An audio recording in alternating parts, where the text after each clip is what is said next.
Taxpayers can opt for composition scheme either while making a fresh registration on the GST portal or after enrolling or registering as a normal taxpayer.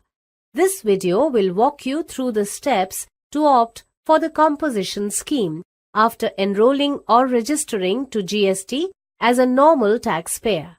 To begin, access the GST website www.gst.gov.in. From the home page, open the Services menu, click the Registration category and select the Application to opt for Composition Scheme option. On the next page that opens, scroll down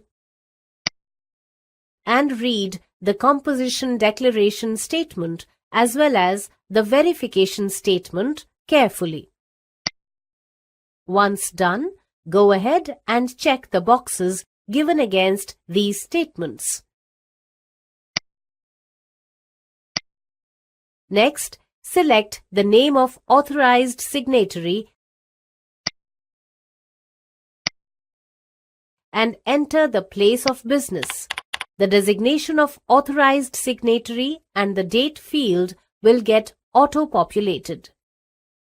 The next step is to sign the application using either of the three given options.